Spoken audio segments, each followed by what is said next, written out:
what are your thoughts about opening a discussion in your country, in your own countries, about loosening restrictions or policies when it comes to nuclear weapons, even during the peacetime?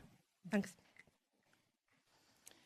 Maybe I can start. I want to say that Finland does not seek to have nuclear weapons to our territory, and nor is NATO making any such plans. What we are doing at this moment in Finland is our purpose of the government is to remove legal barriers which do not exist in this form in the other Nordic countries.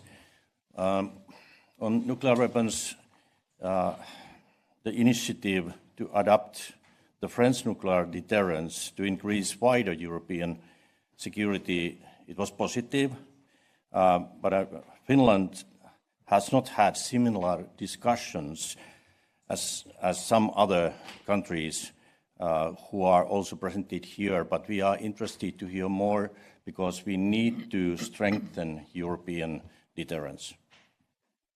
I think the most, and following up on what Petri just said, I think the most important thing is to build a stronger NATO and European nuclear deterrence. It is a part of our overall deterrence of Europe and NATO, and therefore from a Danish perspective, we are now doing two things at the same time. We are deepening our engagement in NATO when it comes to nuclear deterrence, and at the same time we have accepted an invitation from France when it comes to deepen our cooperation with them. And I think it's positive from a European and from a Danish perspective also to be stronger in this area, but it has to go alongside with many other capabilities and many other investments as we are doing at the same time. Well, for Norway's part, we are not changing legislation. We don't have to. We have our clear policy. There will be no stationing on nuclear weapons in Norway. We are a member of an alliance which has a key nuclear deterrent, which was confirmed at the recent NATO summits, and that is there. The French initiative, we have not been involved in the early stages of that, but we are ready to talk to France as we develop a strategic partnership with France on defense. To hear more about how their plans are, and obviously that is something which will go on for some time, but the key thing here is not to weaken what is already the nuclear deterrent of NATO, upon which we all depend. Yes, Canada does not seek nuclear weapons. There's no change in policy there. We, as others do, benefit from our membership of NATO, an alliance which does have a nuclear deterrent at its heart, as you know. I'll make two final comments. One is commend President Macron's initiative to provide a layered element to that deterrence.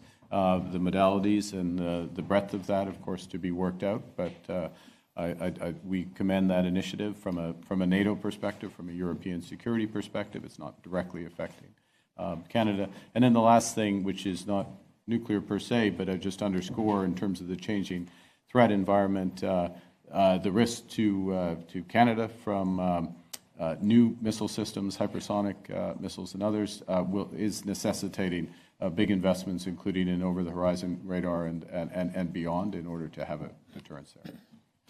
Yeah, and I can easily echo what Mette Frederiksen just said, that we stand fully behind the NATO's common nuclear deterrence. We have no plans at all to change our own doctrine regarding nuclear weapons, and that does not exclude in any way our future potential cooperation with France when we now initiate this dialogue with France. Yeah, on Iceland's part, we don't see any changes coming up. We only just recently said yes to nuclear-powered submarine stocking in our waters. That was a big step for us.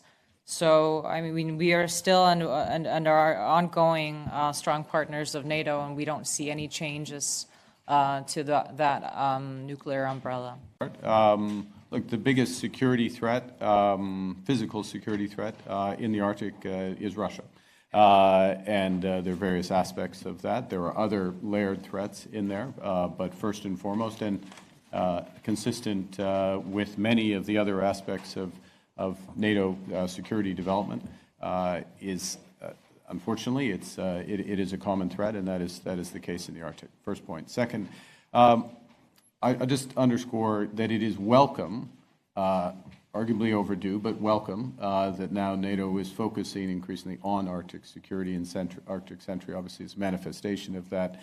It needs to be fully developed, and what you're hearing from all of us is the commitment in order to do that. That's a NATO exercise being led for the circumstances in that part of the Arctic. And now we are also developing capacities tailored to the challenges in broader parts of the Arctic. So this is the right thing to go. You don't need the same response at every place, but I agree with Prime Minister Carney that Russia is a defining threat. On the longer horizon, you can see China, you can see other dimensions, and we should, prepare in time for that.